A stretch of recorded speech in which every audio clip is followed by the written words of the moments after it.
Bomb गिराया गया, इस पर आपका रद्द-ए-अमल चाहेंगे? देखें जी, जब पेट्रोल की या किसी चीज की कीमत कम करनी होती है तो इसहाक डार साहब खुद आते थे सामने और ऐलान करते थे, लेकिन आज इन्होंने रात की तारीकी में किया है। देखें, इसकी सबसे पहले तो वजह समझने की जरूरत है कि पेट्रोल और डीजल की कीमत क्यों बढ़ी। अगर तो आलमी मंडी में तेल की कीमत बढ़ने की वजह से बढ़ी होती तो चलें, समझ आती थी।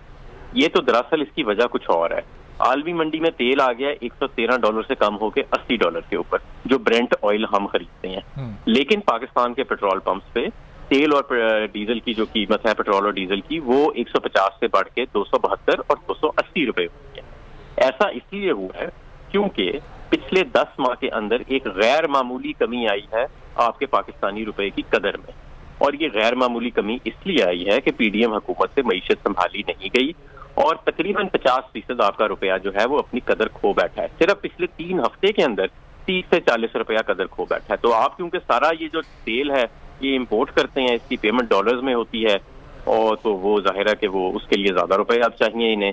और इन्होंने जितनी अपनी मिसमैनेजमेंट थी इस मामले के अंदर, उस सारे का बोझ जो है वो आवाम के ऊपर डाल दिया। खुद एनआरओ ले लिया 1100 अरब रुपए, खुद इन्होंने अपने सारे केस माफ करा लिए हैं, एनआरओ ले लिया है, और जितना इनकी मिसमैनेजमेंट थी उसकी कीमत अब गरीब आवाम अदा करेगी।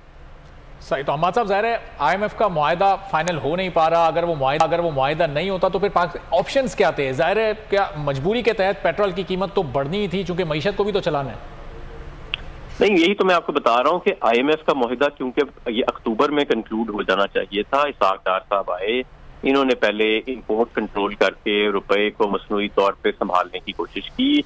अब वो नहीं संभला, IMF के आगे सरेंडर हो गया, इसलिए बिजली गैस की कीमत वो भी बढ़ेगी, बढ़ चुकी है। पेट्रोल डीजल की कीमतें भी बढ़ रही हैं, मजीद टैक्सेस लग रहे हैं।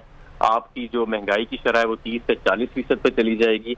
तो कहने का मतलब ये है कि मिफ्ता इस्माइल और इसहाक डार की जो नाकाम पॉलिसीज थी उसकी कीमत अब आम आवाम अदा करेगी। तो हमाद साहब, दरमियान में मुसद्दिक मलिक साहब ने भी 1-2 बार प्रेस कॉन्फ्रेंस की और वो तो रूस से तेल खरीदने की बातें करके अवाम को तसल्लियां देते रहे कि फिक्र ना करें। रूस के तेल पे तो मैं आपको क्या बताऊं, इन्होंने किस तरीके से कौम को के साथ धोखा किया है। हमने, जब मैं तवानाई का वजीर था, हमने अप्रैल के महीने में, पिछले साल अप्रैल 2022 में हमने सस्ता तेल जो था वो लेना शुरू कर, और मैंने इस मामले में बाकायदा खत भी लिखा उन्हें कि हम अप्रैल के महीने में आपसे कार्गोज खरीदेंगे, और वो तैयार थे हमें देने के लिए, सस्ते दामों देने के लिए तैयार थे। उससे हमारे डॉलर भी बचने थे, मईशत में भी फायदा होना था, महंगाई में भी कमी होनी थी, और तेल भी सस्ता रहना था। फिर इन्होंने कहा जी नहीं जी, वो तो तेल इस्तेमाल नहीं हो सकता। बिलावल साहब ने कहा कि जी वो इस्तेमाल नहीं हो सकता, अमेरिका नाराज हो जाएगा। कुछ लोगों ने ये भी कहा अमेरिका नाराज हो जाएगा।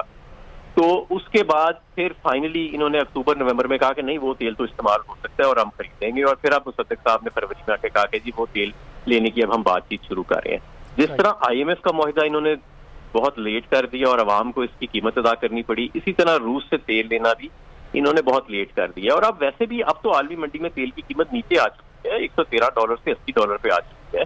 ये जो कीमत बढ़ रही है आपके मुकामी पेट्रोल पंप पे, ये तो इस वजह से बढ़ रही है कि आपका रुपया रुल गया। आपका 9-10 माह के अंदर जो गैर मामूली कमी आई है, ऐसी कमी तो कभी जंग के दौर में नहीं आई, कोरोना के दौर में नहीं आई रुपए में, जो पीडीएम के दौर में आ गए कि मतलब 70, 80, 90 रुपए आपका सिर्फ 10 माह के अंदर ये रुपया जो है वो अपनी कदर लूज कर जाए।